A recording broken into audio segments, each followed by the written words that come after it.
Hi hello welcome to Bairi Naresh YouTube channel. నాస్తిక పాఠశాలకు స్వాగతం సుస్వాగతం. మన ఈ నాస్తిక పాఠశాలలో మన సిలబస్గా ఎంచుకున్న పుస్తకము నరబలి. నరబలి పుస్తకం పేరే నరబలి. నరబలి అంటే ఏమిటి? తాము కోరుకున్న కోరికలు నెరవేరడం కోసం, శక్తులని ఆవహించుకోవడం కోసం, లేదా పైనున్న అభూత శక్తులు కలిగిన వ్యక్తులను ప్రసన్నం చేయడం కోసం మనుషులని చంపి బలి ఇవ్వడాన్నే నరబలి అంటారు. మరి ఈ పుస్తకం సాహితీ లోకంలో ఒక సంచలనం. నాస్తిక హేతువాద ఉద్యమాలకి, భౌతికవాదులకి, అలాగే కమ్యూనిస్టులకి, అభ్యుదయవాదులందరికీ ఒక ఆయుధంగా పనిచేసింది. 1970-75 కాలంలో, అంటే ఎమర్జెన్సీకి ముందు కాలంలోనే అప్పుడే అంది వస్తూ ఉన్నటువంటి విద్యావంతుల మెదళ్ళన్నిటినీ కదిలించి చైతన్యాన్ని రగిలించిన ఒక గొప్ప ఆయుధం ఈ పుస్తకం. దీని రచయిత సివి చిత్తజల్లు వరహాలరావు గారు. ఆయన ఒక బ్యాంకులో ఉద్యోగిగా పనిచేసి రిటైర్ అయిపోయారు. ఆయన చనిపోయారు. వాళ్ళ భార్య భారతి గారు ఉన్నారు. ఈయన ఈ పుస్తకాన్ని రాస్తున్న కాలంలో విపరీతమైనటువంటి అజ్ఞానము, మూఢత్వము, అడపదడప నరబలులు కూడా ఇవ్వడము మనం చూడవచ్చు. బాబాలు రాజ్యమేలుతున్న కాలం, ఎక్కడికక్కడ పుట్టగొడుగుల్లాగా స్వామీజీలు వెలుస్తున్న కాలం, విజ్ఞానంతో పాటు అజ్ఞానము విర్రవీగుతూ వెర్రి చేష్టలు చేస్తున్న కాలంలో అక్షర ఆయుధంతో యుద్ధం చేసిన వీరుడు సివి గారు. ఈయన రచనలన్నీ మారు పేరుతో చేశాడు. ఒకటి సివి అని రాశాడు. ఆయన పూర్తి పేరు ఎవరికి తెలియదు చాలా కాలం వరకు. తర్వాత సి విజయలక్ష్మి అనే పేరుతో రాశాడు కవిత్వాలన్నిటినీ. ఆ తర్వాత అరుణశ్రీ అనే పేరుతో కూడా ఆయన రాశారు. ఆ రోజుల్లో నడిచే పత్రికల్లో, వారపత్రికల్లో, దినపత్రికల్లో, మాసపత్రికల్లో ఈయన రాసిన కవిత్వం వచ్చింది అంటే కట్ చేసుకొని జేబులో పెట్టుకునేవారంట, పేపర్లపై అంటించుకునేవారంట, ఒకరు చదివి 10 మందికి వినిపించుకునేవారంట, నోటు బుక్కుల్లో కూడా రాసుకొని పదిలపరుచుకునేవారు. ఇప్పట్లాగా స్క్రీన్ షాట్ కొట్టడానికి లేదా ఫేస్బుక్, వాట్సాప్, యూట్యూబ్లో షేర్ చేసుకునే అవకాశం లేదు. ఈయన ఒక సంచలనం. మరి ఈయన రాసిన మరో పుస్తకము సత్యకామ జాబాలి కూడా మన దగ్గర ఉంది. అంతేకాకుండా ఆయన రాసిన కారు చీకట్లో కాంతిరేఖ ఒక 10-12 పుస్తకాలు ఉన్నాయి. ఇవి మార్కెట్లో ఎక్కువగా అందుబాటులో లేవు. కాబట్టి ఆయన ఏం రాశాడు, ఏం చేశాడు, ఏం చెప్పాడు అనేవి మీకు వివరించడం కోసమే ఈ నాస్తిక పాఠశాలలో పాఠ్యాంశంగా ఈ పుస్తకాన్ని ఎంపిక చేసి వివరించే ప్రయత్నం చేస్తాను. అయితే ఇందులో చిన్న సమస్య ఒకటి వచ్చి పడింది. గతంలో నేను గులాంగిరి అనే పుస్తకాన్ని చేసి పెట్టాను 4 ఎపిసోడ్లుగా. ఇంకా 1-2 ఎపిసోడ్లు చేయాల్సింది ఉంది. అప్పటికి ఇంత టెక్నాలజీ లేదు మనకి, ఎడిటింగ్ మీద, అలాగే క్వాలిటీ మీద, వాయిస్ మీద ఏమీ లేదు. ఫోన్ పట్టుకొని చేసేసాము, తక్కువ రిజల్యూషన్లో ఎక్స్పోర్ట్ చేసేసాము. టీవీలో యూట్యూబ్ ఓపెన్ చేసి చూస్తున్న వాళ్ళకి కాస్త అసౌకర్యం కూడా అనిపించిందని తెలిసింది. ఈ రకరకాల ప్రయోగాలు చేశాము. అప్పుడు ఆ పుస్తకం మన దగ్గర పీడిఎఫ్ కూడా ఉంది, ఎవరికైనా కావాలంటే వాట్సాప్లో పెట్టండి అన్నాము. తర్వాత ఫోన్ మారిపోవడము, లేదంటే అది స్టోరేజీలో డిలీట్ చేయడం వల్ల ఇప్పుడు కూడా చూసిన వాళ్ళు పీడిఎఫ్ పెట్టండి అంటూ ఉంటారు. ఒక్కోసారి ఆ వాట్సాప్లో రిప్లై కూడా ఇచ్చే ఓపిక లేని పరిస్థితి ఎదురయ్యింది. సో దీనిని మనము పీడిఎఫ్ చేయలేదు, చేయడం మంచిది కాదు. అవకాశం ఉంటే అమెజాన్, ఫ్లిప్కార్ట్ల ద్వారా కానీ ప్రజాశక్తి బుక్ హౌస్ వారికి సంప్రదించి ఈ పుస్తకాన్ని తెప్పించుకొని, ఈ మధ్య ఈ పుస్తకం ప్రతులు కూడా అయిపోయాయని తెలిసింది. వీటిని ఇది ఒక 20 సంవత్సరాల క్రితమే, 20-30 సంవత్సరాల క్రితమే ఈ పుస్తకము రిలీజ్ అయ్యింది. కానీ ప్రజాశక్తి బుక్ హౌస్ వారు ఒక ప్రయత్నం చేశారు. చేసి మన కోసము ఆయన రాసిన పుస్తకాలన్నిటిని సివి రచనలు అని ఆయన టైటిల్ ఇచ్చేశారు. ఇది ఒరిజినల్గా ఈ పుస్తకం వచ్చినప్పుడు ఉన్న అట్ట మీద ఈ బొమ్మ ఉండదు, వేరే బొమ్మ ఉంటుంది. మరి ముందుగా ప్రజాశక్తి బుక్ హౌస్ వారికి ప్రత్యేక ధన్యవాదాలు తెలియజేసుకుంటూ దీన్ని 2015 జనవరిలో తీసుకువచ్చారు. మొత్తం ఈ రచనలన్నీ నేను అదే సంవత్సరము ఈ పుస్తకాన్ని కొనుక్కున్నాను, అన్ని ప్రతులని కొనుక్కున్నాను. తర్వాత నా దగ్గరలో ఉన్న మిత్రుడు ఒకరు చదువుతానని తీసుకెళ్ళి మళ్ళీ ఇవ్వలేదు. అలా నేను ఇచ్చిన వందలాది పుస్తకాలు ఎక్కడెక్కడో వెళ్ళిపోయాయి.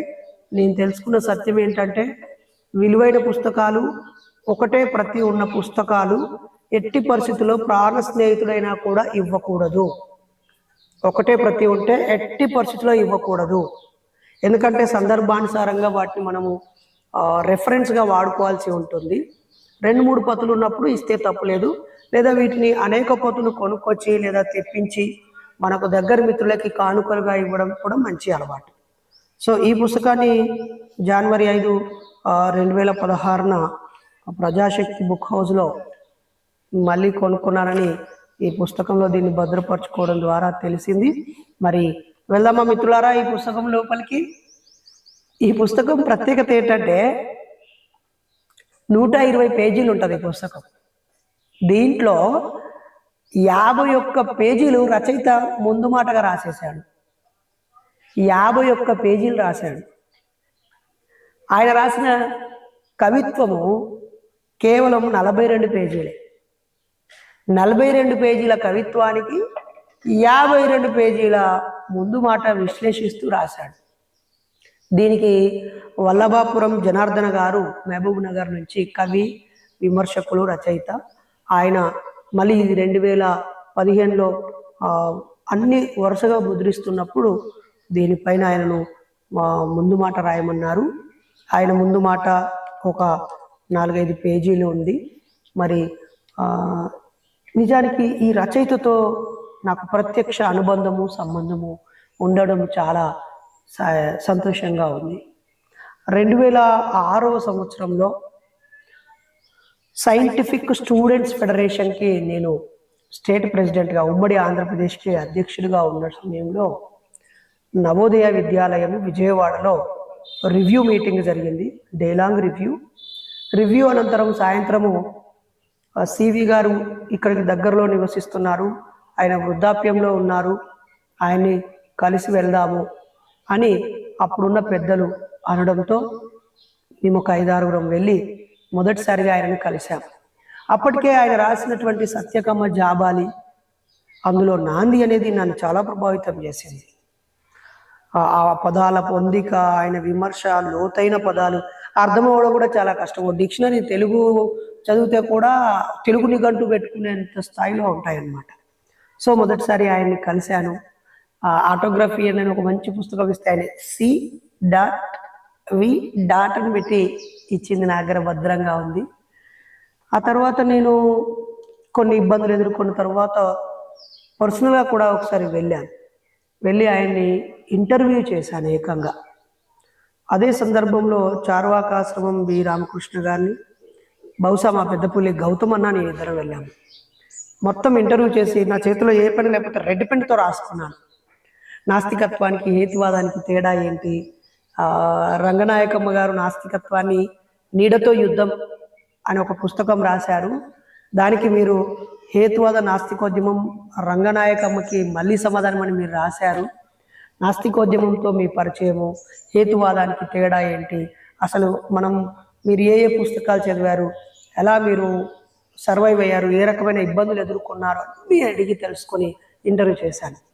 అప్పటికి ఇలాంటి కెమెరాలు ఉంటే ఇప్పుడు ఒక డాక్యుమెంట్ అయ్యేది. ఆ తర్వాత ఆయన చనిపోయారనే వార్త నన్ను బాధ పెట్టింది. నేను అప్పుడు మహబూబ్ నగర్లో ఉన్నాను. వెంటనే హైదరాబాద్కి వచ్చి చాలామంది ఒక 5-6 కలిసి వెళ్ళాము. తమ్ముడు రాకేష్ తమ్ముడు, వేదాంత్ తమ్ముడు, అలాగే గ్యార శ్రీనివాస్ అన్న, ఇంకొక అన్న, 4 వెళ్ళిపోయాం. ఆయన బాడీని వాళ్ళ మిస్సెస్, కుమారుడు ఆయన ఆశయాలకు అనుగుణంగా బాడీ డొనేషన్ చేశాడు మెడికల్ కాలేజ్కి. ఆ టైంలో ఒక బాడీ డొనేషన్ ఫామ్ నింపుతూ సంతకం చేయమన్నప్పుడు అక్కడే ఉన్న నన్ను మీరు పెట్టండి అని అన్నారు. నేను సైన్ చేశాను. నాకు ఒక గొప్ప అవకాశం అనిపించింది.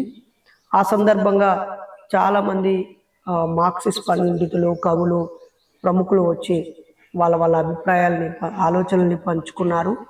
వాళ్ళ మనమరాలు కోసం ఎక్కువసేపు ఉంచారు. ఆమె ఏడుపులు నాకు ఇంకా గుర్తు.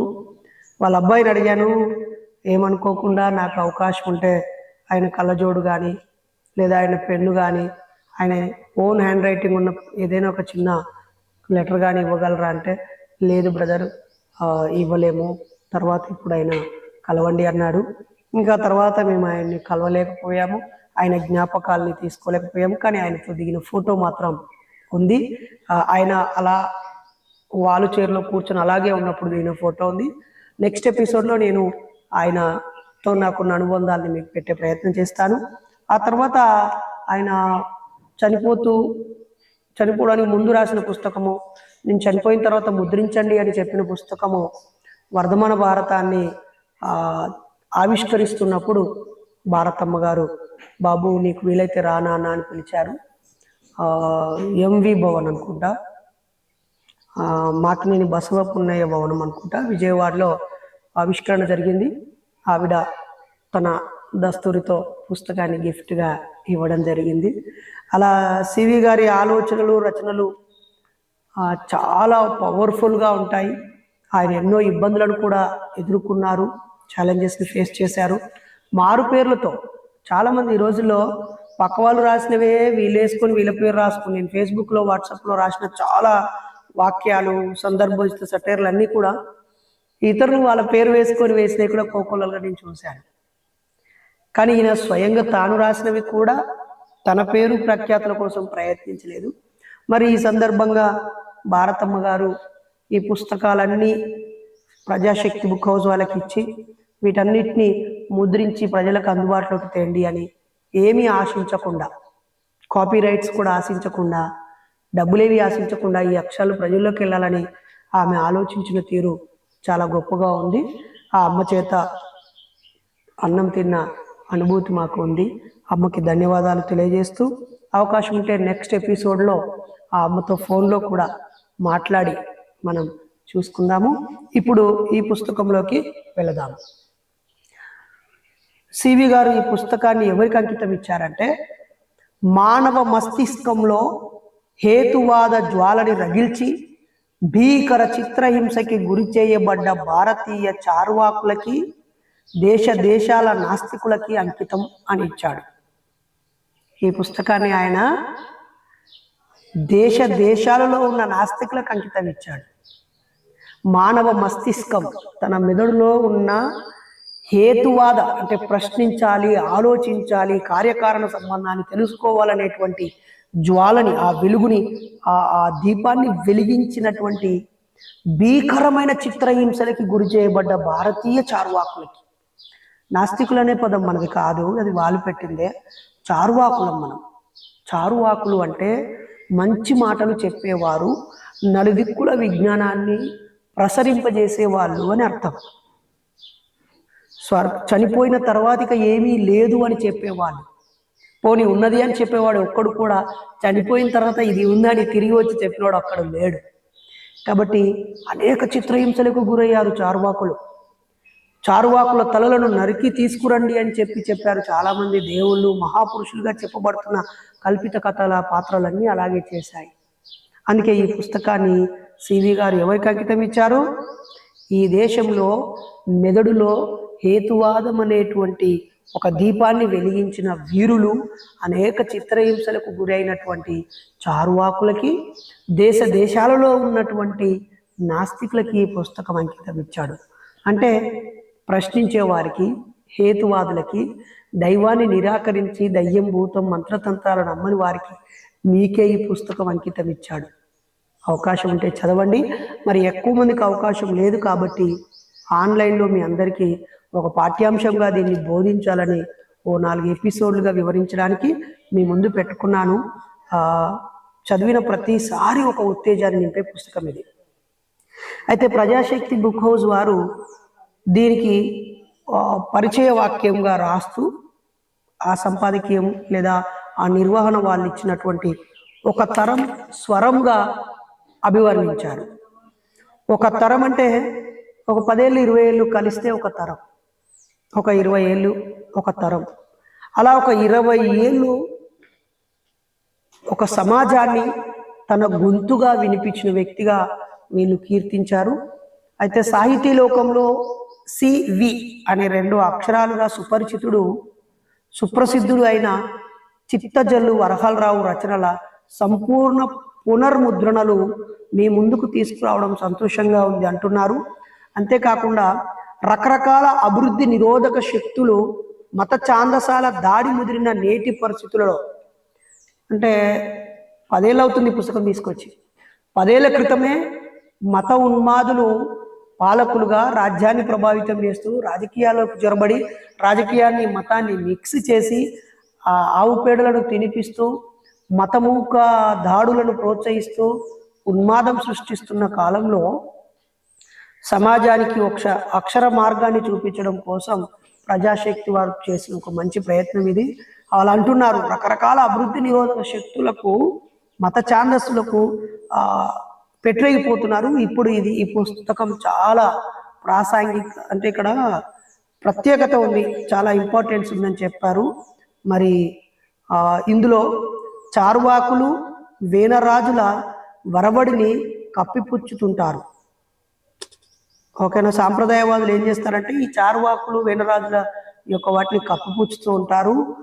వాటిపైన సివి ఆ ధిక్కార స్వరాలపై కేంద్రీకరించి శక్తివంతమైన కావ్యాలుగా మలిచాడు.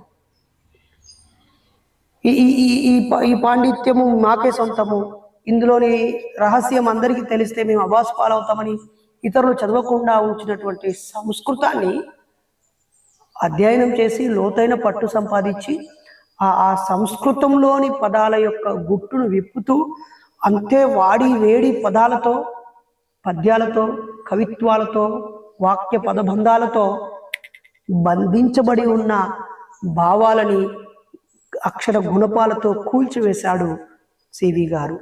మరి 1970లో సాహితీ లోకంలో ఒక సంచలనంగా సివి గారిని అభివర్ణించారు. ప్రగతిశీల శక్తులకు హేతువాదులకు అక్షర ఆయుధాలను అందించిన వ్యక్తిగా ప్రస్తావించారు. మరి ఆయన 3 పేర్లతో, ఒకటి సివి గాను, సి విజయలక్ష్మి గాను, అరుణశ్రీ గాను ఆయన తన పేర్లతో కవిత్వాలు, వ్యాసాలు, ఆలోచనలు రాశాడు. అది యువతను ఎంతోగానో ఉత్తేజపరిచాయని చెప్పాయి. మరి నేటి యువతని ఏ విషయాలు ఉత్తేజపరుస్తున్నాయి?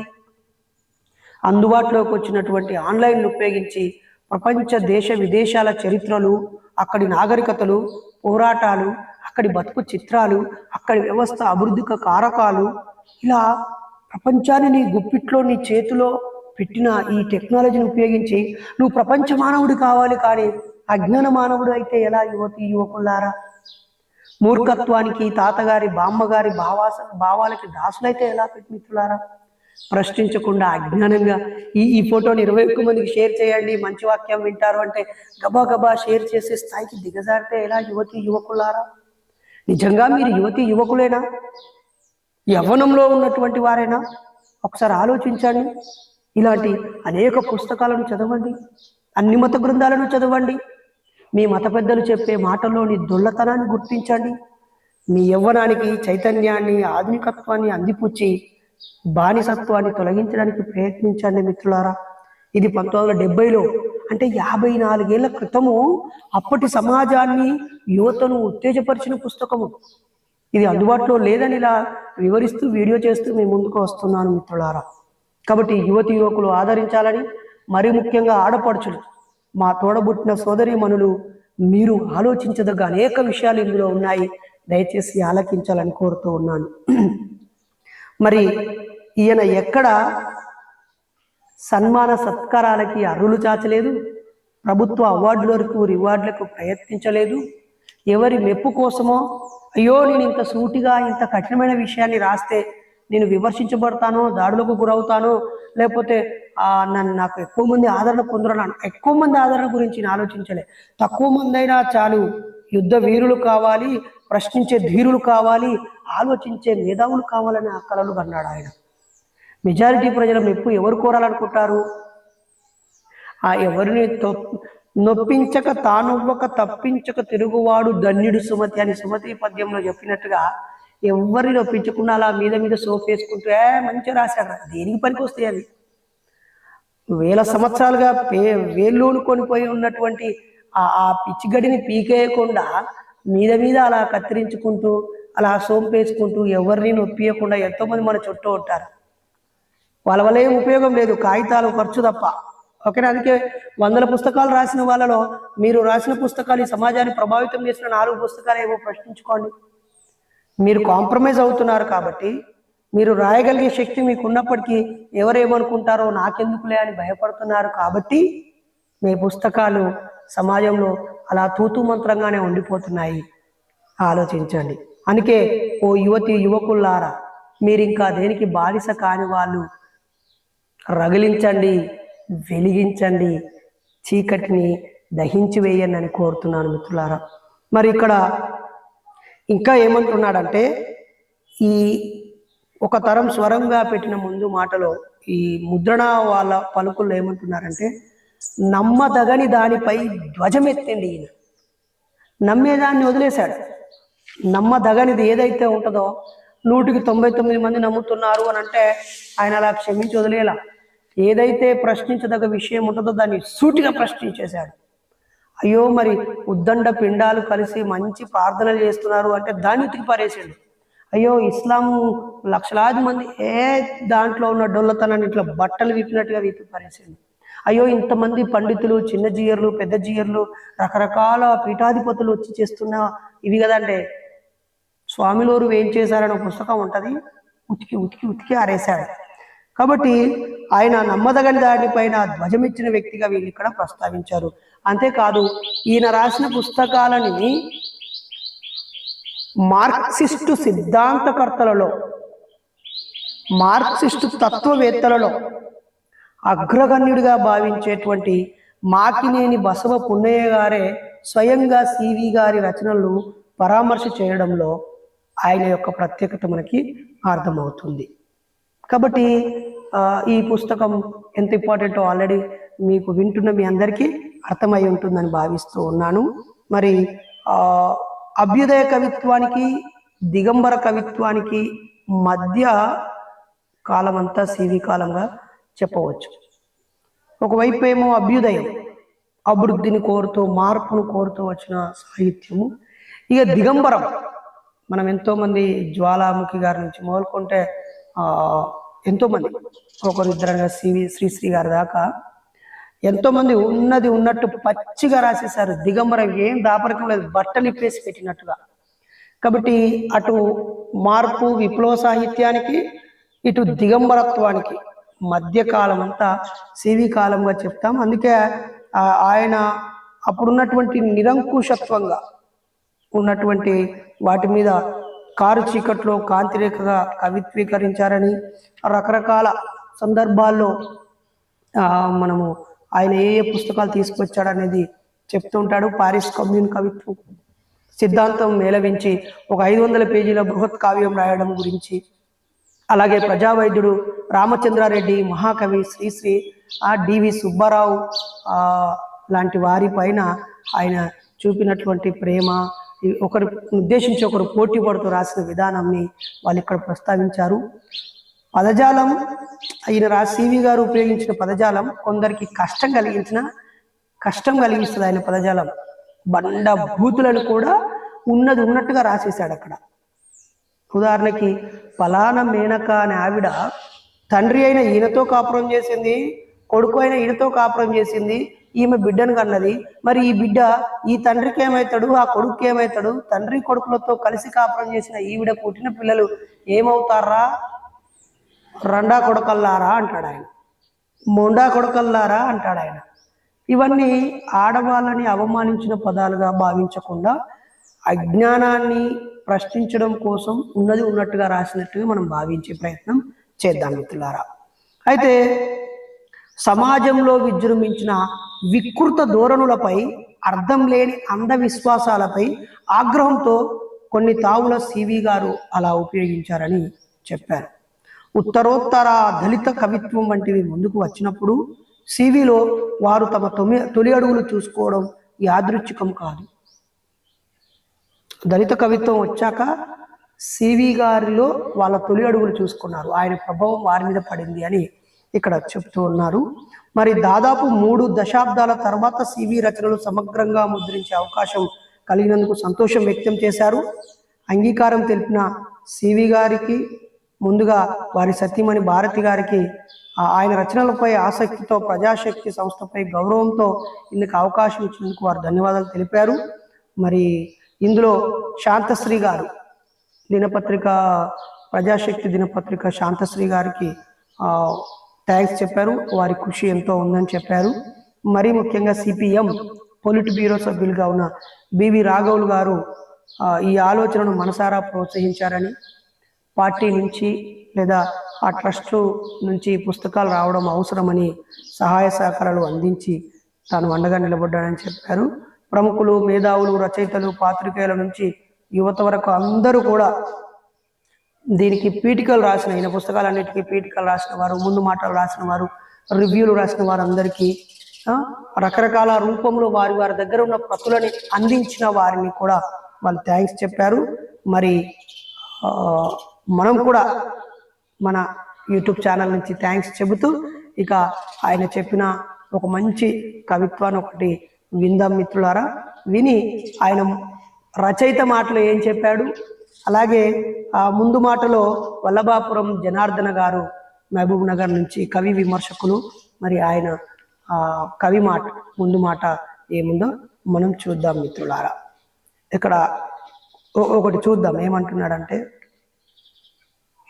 ఆదిమ సమాజ సమాధుల మీద వెలిసిన రాజ్యాలు, ఆదిమ సమాజ సమాధుల మీద వెలిసిన రాజ్యాలు, గాదె కింది పందికొక్కుళ్ళ తినమరిగిన పాలక వర్గాలు, పరాజితుల శిరస్సులపై విజేతలు, పాలితుల భుజస్కంధాలపై పల్లకీలు. ఒక్కో పదం చాలా సింపుల్గా అనిపిస్తుంది, కానీ లోతుగా అర్థం చేసుకుంటే ఎంతో సమాచారం ఉంటుంది. ఏమంటున్నాడంటే, ఆదిమ సమసమాజ, మొదట్లో అందరూ సమానమే, తెచ్చుకున్నది సమానంగా పంచుకున్నారు, ఎవడు ఎక్కువ ఎవడు తక్కువ అనే క్లాస్ డిస్క్రిమినేషన్ లేదు, క్యాస్ట్ డిస్క్రిమినేషన్ లేదు. వాళ్ళ సమాధుల మీద వెలిసిన రాజ్యాలు, అంటే వాళ్ళను చంపడం ద్వారా ఆ సమాధుల మీద ఆ సమసమాజాన్ని బొందబెట్టి సమానత్వాన్ని, మానవత్వాన్ని చంపి క్రూరత్వంతో విజయాలు సాధించిన వాళ్ళు, వాళ్ళ సమాధుల మీద రాజ్యాలు ఏర్పడ్డాయి అన్నాడు. ఒకటే పదం. గాదె కింది పందికొక్కుళ్ళ, మనము ధాన్యం సంపాదించక పూర్వ రోజుల్లో గాదెలను ఒక పెద్ద గంప లేదా ఒక మట్టి కుండ లేదా ఒక తడకలతో చేసి దానికి పెండాది చేసిన గాదెను గాదె అంటారు. గాదె కింద అంటే దాని నిండా ధాన్యం ఉంటుంది, మళ్ళీ విత్తనాలకు ఆహారం కోసం భద్రపరచుకున్న స్టోరేజ్ గోడౌన్ అన్నమాట. దాని కింద పందికొక్కుల లాగా తినమరిగిన పాలక వర్గాలు. ఇక దాని కిందికి పోతే ఎక్కడ వేటాడి సంపాదించుకోక్కర్లేదు, వెతికి తెచ్చుకొని తినక్కర్లేదు. పందికొక్కు దాని కిందికి వెళ్ళింది, ఆగా తింటది పంటది, తింటది పంటది. అలా గాదె కింది పందికొక్కుల్లా తినమరిగిన పాలక వర్గాలు, ఇది ఇప్పటికీ వర్తిస్తుంది కదా. పాలక వర్గాలన్నీ అవే పనిచేస్తూ ఉంటాయి. పరాజితుల శిరస్సులపై విజేతలు, పరాజితులు అంటే ఓడిపోయిన వాళ్ళు, పోరాట వీరులు, తిరుగుబాటుదారులు, వాళ్ళందరినీ వాళ్ళ తలలను నరికేసి ఆ శిరస్సుల పైన వీళ్ళు విజేతలు. పాలితుల భుజస్కంధాలపై పల్లకీలు, ఎవరైతే పాలితులు అంటే ప్రజలు, ఈ ప్రజలు పల్లకి మోస్తున్నారు, ఆ పల్లకి వాళ్ళ పల్లకి మోస్తున్నారంటే ఆ పాలితుల యొక్క భుజస్కంధాలపై పల్లకీలాగా కూర్చున్నారని జస్ట్ 6 వాక్యాల్లో ఎంత అర్థం వచ్చేలాగా వివరించాడు. ఇదే నరబలి కవిత్వంలో నాంది పేరుతో వచ్చాలి. ఆదిమ సమసమాజ సమాధుల మీద వెలసిన రాజ్యాలు, గాదె కింది పందికొక్కుల్లా తినమరిగిన పాలక వర్గాలు, పరాజితుల శిరస్సులపై విజేతలు, పాలితుల భుజస్కంధాలపై పల్లకీలు అని చెప్పాడు. ఎంత బాగుంది ఒక 6 వాక్యాల్లో దీన్ని మనము చూడవచ్చు. తర్వాత ప్రస్తావన కూడా చదువుకొని మనము తొలి పలుకుల్లో వల్లభాపురం జనార్దన్ గారు చెప్పిన మాటల్లోకి వెళ్ళిపోదాము. ఏమంటున్నాడంటే, ప్రశాంత గంభీరమైన పర్ణ కుటీరాలు, ప్రశాంత గంభీరమైన పర్ణ కుటీరాలు, నెత్తిపై జటాజుటాలు, వంటిపై నారబట్టలు, వంటిపై నారబట్టలు, మెల్లో రుద్రాక్షమాలలు, మెల్లో రుద్రాక్షమాలలు, కాళ్ళకి పావుకోళ్ళు, కాళ్ళకి పావుకోళ్ళు, దర్భాసనాలు కృష్ణాజినాలు, దర్భాసనాలు కృష్ణ జినాలు, చేతిలో కమండలాలు, చేతిలో కమండలాలు, నోట్లో కర్ర పెండలాలు, నోట్లో కర్ర పెండలాలు, ఫలపుష్ప సంభరితమైన అరణ్యాలు, పర్వత శిఖరాల నుంచి జాలువారే జలపాతాలు, అందాల్ని విరజిమ్ముతోన్న నిమల్ల నృత్యాలు, కోయిలల మృదు మధుర సంగీతాలు, గురువుల కరుణా కటాక్ష వీక్షణాలు, శిష్యుల సాష్టాంగ దండ ప్రమాణాలు, అర్ఘ్యపాద్యాలు, పూజా ద్రవ్యాలు, మానవ శక్తుల్ని కత్తిరించే అందమత విశ్వాసాలు. చూడు, ఆయన ఇక్కడ ఏం పలుకుతున్నాడంటే ప్రస్తావనలో ఆ ప్రకృతిని, ఆ జలపాతాలని, అక్కడుండే కాళ్ళకు చెక్కతో చేసినటువంటి పాదరక్షలను వేసుకొని, పైన నారవస్త్రాలను ధరించుకొని, చేతిలో కమండలాలను పట్టుకొని, మెడలో రుద్రాక్షలు వేసుకొని, ఆ శిష్యుల చేత పాద దండాలు పెట్టించుకుంటూ రకరకాల అన్నీ చేసుకుంటూ ఉన్నవన్నీ ఒక్క పదం చెప్పాడు. మానవ శక్తుల్ని కత్తిరించే అంధవిశ్వాసాలు అని ప్రకటించాడు కవి. వాళ్ళు అక్కడ చేసింది జ్ఞానం కాదు, అజ్ఞానం అన్నాడు. సనాతన ధర్మానికి పునాదులైన వృద్ధ గౌతములు, సనాతన ధర్మానికి పునాదులైన వృద్ధ గౌతములు, వృద్ధ నారీ పతివ్రతల్లాంటి అహల్యలు తారలు, వృద్ధ నారీ ముసలి మహిళ పతివ్రతల్లాంటి అహల్యలు తారలు, రంగు రుచి వాసనకి దూరమైన ఋష్యాశ్రమ జీవితాలు, మానవతకి దానవతకి మధ్య అభేద్యమైన అఖాతాలు. ఈ పదాలు పలకడానికి సింపుల్గా ఉన్న పదాలు సరిగా అర్థం కాకున్నా దాని నిగూఢ అర్థాన్ని తెలుసుకుంటే మనకు చాలా విషయాలు తెలుస్తున్నాయి. ఏమంటున్నాడంటే, సనాతన ధర్మానికి పునాదులైన వృద్ధ గౌతములు, తరతరాలుగా వచ్చేటువంటిది, మార్పు లేకుండా అలాగే కొనసాగదని సనాతనం అంటారు. ఇది ఏదో ఒక మతానికి సంబంధించింది అనుకోకండి దయచేసి. వృద్ధ గౌతములు, ఆ ముసలుళ్ళు 1000 సంవత్సరాలు తపస్సు చేసిన వాళ్ళు అనమాట. వృద్ధ నారీ పతివ్రత లాంటి, నారీ మహిళల్లో పతివ్రతలుగా, చాలా పతివ్రతలు, ముట్టుకుంటే మాడి మసైపోతారు ఎదుటోళ్ళు అని చెప్పేటువంటి 1000 సంవత్సరాల నుండి ఆ ఋషుల ముందు డింగ్ డింగ్ అని డ్యాన్స్ చేసుకుంటూ ఉండేటువంటి, వాళ్ళను కవ్వించినా వాళ్ళు కవ్వించకుండా అలాగే తపస్సు చేసిన వాళ్ళని చెప్పే వాళ్ళని ఇలా చెప్తున్నాడు. తారలు, అప్సరసలు, రంగు రుచి వాసనకి దూరమైన ఋష్యాశ్రమ జీవి. ఒకవైపు ఏమో రంగు రుచి వాసన ఏది లేకుండా ఉండేవాళ్ళు అని అంటారు. ఈ తారలేమో వాళ్ళ చుట్టంగా తిరిగారు, అక్కడే ఆశ్రమాలు ఉన్నారని చెప్తారు. మానవతకి దానవతకి, అంటే మనుషులకి దైవత్వం కలిగిన వారికి మధ్య అభేద్యమైనటువంటి అఖాతాలు ఉన్నటువంటి, సంబంధమే లేదు, అక్కడ వాళ్ళు ఇక్కడ పెద్ద అగాధం ఉందని చెప్తున్నాడు. ఎండ కన్నెరుగని, ఎండ కన్నెరుగని అంతఃపుర కన్యలు, ఎండనే చూడకుండా అలా నీడకు సుకుమారంగా పెరిగే అంతఃపురం లోపలుండే కన్యలు, సన్నజాజి పువ్వుల్లాంటి భోగం చానలు. కన్నెజాజి పువ్వులు అంటే రకరకాల అందమైన ఆకారాలతో తెల్లగా అందంగా ఉన్నటువంటి భోగము. భోగం అంటే పూర్వ రోజుల్లో మనకి ఇప్పుడు హోటల్కి వెళ్తే భోజనం ఎలాగో, సెక్స్ వర్కర్స్ ఎలాగో, అప్పుడు భోగం వారు ఉండేవారు. అది ఒక కులంగా మారింది. ఆ వృత్తి మారిన ఇంకా ఆ పేరుతో వాళ్ళని బాధ పెడుతున్న వాళ్ళు చాలామంది ఉన్నారు.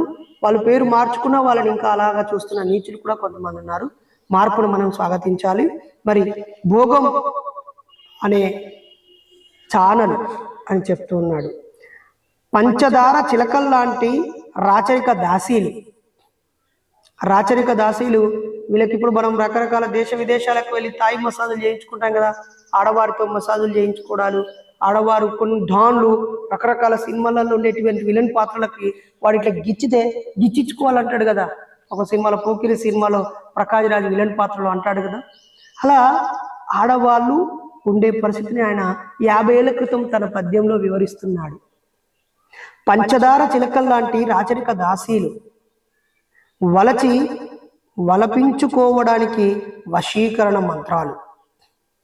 ఈ మంత్రాలు ఇట్లా ఆవాహయామి అని మనకి టీవీ సినిమాలలో సీరియళ్ళలో చూపించినట్టుగా అప్పుడు ఉన్నటువంటి సువాసనాలతో రకరకాల మాయమాటలతో ఇప్పుడు కూడా కొంతమంది దొంగ బాబాలు స్వామి ఇక్కడ ఒక 100 మంది బాబాల బండారం పట్టుకుంటుంది బుక్ ఏడుందో రైట్, ఇక్కడ 100 మంది విదేశీ బాబాల బండారం. ఈ పుస్తకాన్ని మనము మరోసారి చదువుకుందాము. వాళ్ళు వశీకరించుకుంటూ ఉంటారు. ఇప్పుడు అప్పుడప్పుడు టీవీలలో అక్కడక్కడ కూడా వస్తూ ఉంటుంది కొంతమందిని మోసం చేశాడు అని. ఈవెన్ నిన్న వాట్సాప్లో వచ్చింది. ఏమి అది అంటే ఏమొచ్చింది, మనమేం పెట్టాము అంటే 14 ఏళ్ల బాలికపై మత పెద్ద అత్యాచారం. ఉత్తరప్రదేశ్లోని కాన్పూర్లో దారుణ ఘటన జరిగింది.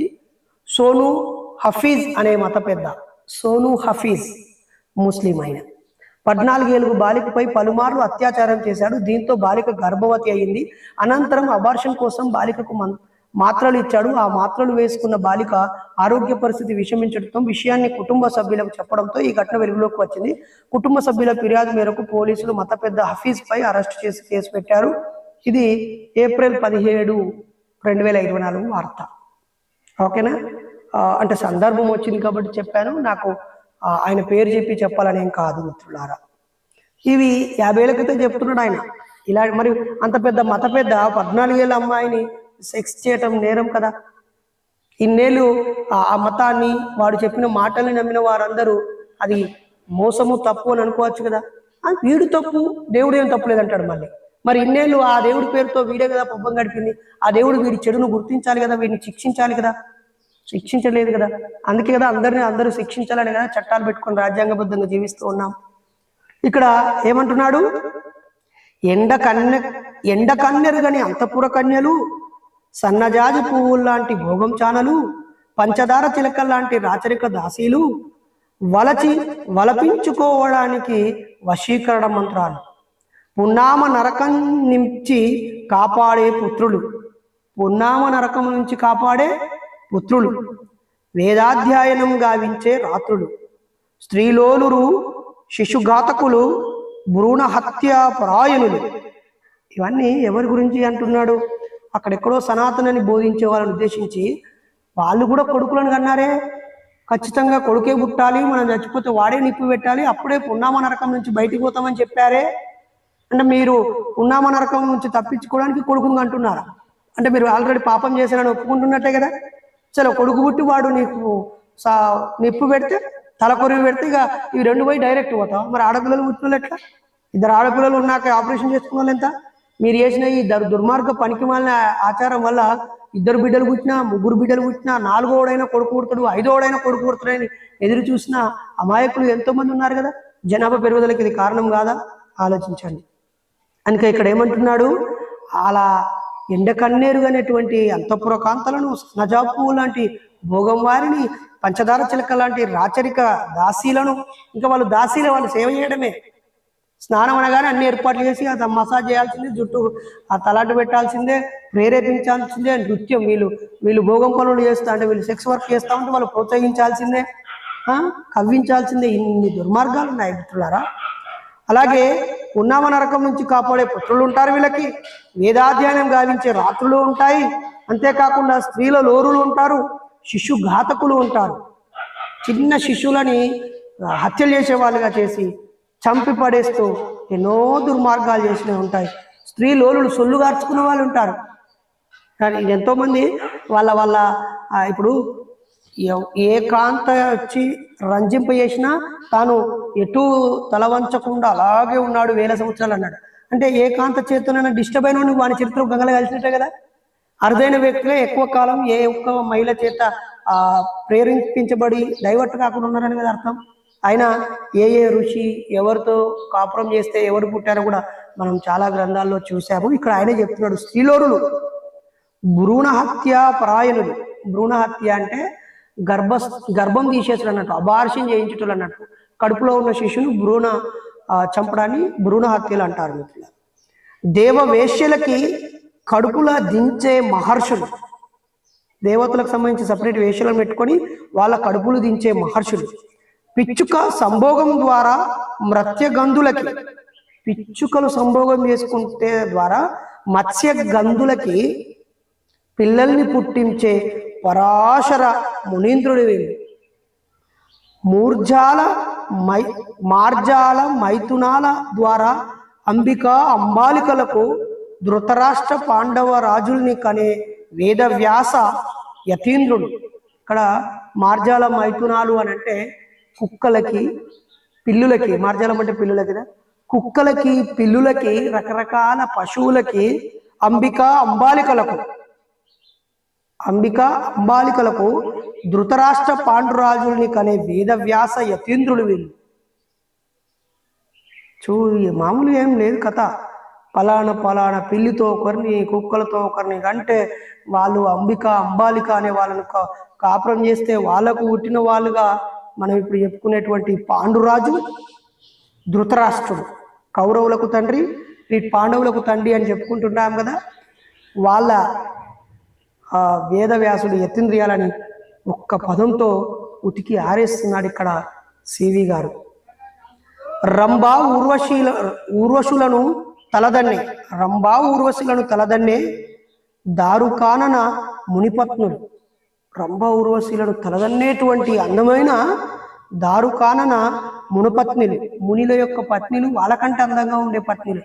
మరి వీళ్ళు అన్ని త్యాగం చేసినటువంటి మునులే కదా, కామ క్రోధ మోహ మదమాత్సర్యాలు లేని వారే కదా. వీళ్ళకి ఆడవాళ్ళు అట్లా అంతే అందమైన వారిని పెట్టుకున్నారు. మన్మధుని విరితూపులు భీకర మానసిక జారత్వానికి నిదర్శనాలు. భీకర మానసిక దిగజారుడుతనానికి నిదర్శనాలు వారి చూపులు. దీన్ని మనం ఒక పురాణాలలో చూసుకుంటాం. ఒక దశలో చంద్రుడిని పాలలో చూసినందుకు, నీళ్ళలో చూసినందుకు నిందల పాలవుతారని, అగ్నిదేవుడు ఏ వ్యక్తిని చూసినా మునిపత్నులు లాగే ఉన్నారని, అందరిని తప్పుగా చూసి కామించాడని, దానివల్ల ఆయన నిందల పాలయ్యాడనే పుస్తకము మరో చోట ఉంటుంది. దాన్ని తర్వాత చదువుకుందాం మిత్రులారా. మరి ఏమంటున్నాడు, వారి చూపులు ఎలా ఉంటాయట అని. ఊర్వశులను తలదన్నే దారుకానన మునిపత్నులు, మన్మధుని విపరీతులు, తర్వాత భీకర మానసిక జారత్వానికి నిదర్శనాలు వారి చూపులు అని చెప్తూ, బెస్త కన్యకి పరాశురునికి పుట్టిన వ్యాసుని కులమేది. బెస్త కన్యకి పరాశురునికి పుట్టిన వ్యాసుని కులమేది. బెస్త కన్య అంటే ఇప్పుడున్నటువంటి వాళ్ళలో 2 కులాలు ఉన్నాయి. ఒకటి ఎస్టీ కులంలో ఉన్నటువంటి జాలరుల కులంలో కొంతమంది ఉన్నారు, ఇంకొంతమంది యానాది కులంలో ఉన్నారు. మన దగ్గర అయితే చెరువులలో చేపలు పట్టే ముదిరాజులు ఉన్నారు. వీళ్ళని ముదిరాజు అంటారు, ముత్రాసి వాళ్ళు అంటారు, తెనుగు వాళ్ళు అని కూడా అంటారు. తెనుగు వాళ్ళలో మళ్ళీ ఓసీలలో ఉన్నారు కొంతమంది, తెలంగాణ వేరున్నారు. నదులలో పట్టే వాళ్ళు వేరే వాళ్ళు ఉన్నారు, బోయవారు వేరే ఉన్నారు. అంటే చేపలు, నీళ్లు, వ్యాపారం, మహాత్మా పూలే ఇలా చిరు వ్యాపారం చేసేవారు, మధ్యతరగతి కుటుంబాల వ్యాపారాలు వీళ్ళు కూడా ఉన్నారు. మరి బెస్త కన్యకి పరాశురునికి పుట్టిన వ్యాసుని కులమేది అని అడుగుతున్నాడు ఇక్కడ కవి. బ్రాహ్మణ బెస్త కాక బెస్త బ్రాహ్మణ. ఈయన బ్రాహ్మణ బెస్తనా లేక బెస్త బ్రాహ్మణుడా అని అడుగుతున్నాడు. ఈ చూడండి, ఆ రోజుల్లోనే రెండు వేరు కులాల వాళ్ళు పెళ్లి చేసుకున్నారు అని అనుకుందాం, కాపురం చేశారు, లివింగ్ టుగెదర్ ఏదోటి అనుకుందాం. ఇప్పుడేం రోగం అండి, అందరం ఒకే జాతి వాళ్ళం కదా, లేదా ఒకే దేశం వాళ్ళం కదా, మనుషులమంతా మనుషులమే కదా, అవయవాలని ఒకటే కదా. కానీ ఇప్పుడు హిందువులలోని రెండు వేరు కులాల వాళ్ళు పెళ్లి చేసుకోవడానికే నానా ఐరామ్మ పడిపోతా ఉన్నారు. దేవేంద్రుడుంచుకున్న ఘృతాచికి భరద్వాజునికి జన్మించిన ద్రోణాచార్యుని కులమేది అని అడుగుతున్నాడు రచయిత. దేవతలకు రాజు ఇంద్రుడు, దేవేంద్రుడు. మరి ఆ దేవేంద్రుడికి మరి ఘృతాచికి భరద్వాజునికి జన్మించిన ద్రోణాచార్యుని కులమేది అంటున్నాడు. అలాగే శకుంతల దుష్యంతులకి పుట్టిన భరతుని కులమేది? శకుంతల ఏ కన్య, దుష్యంతులకి మరి వీళ్ళిద్దరికి పుట్టినటువంటి భరతునిది ఏ కులము? మరి భారతదేశము భరతుడు అని రకరకాలు అంటాం కదా, ఈ దేశం ఒక కులంకు పుట్టిందా? దాసీపుత్రుడైన నారదుని కులమేది? దాసీపుత్రుడైన నారదుని కులమేది? తండ్రి ఎవరో తెలియకుండా పుట్టిన వ్యక్తే కదా. కప్పకి పుట్టిన మాండవ్య మహర్షి దేనికి పుట్టినాం?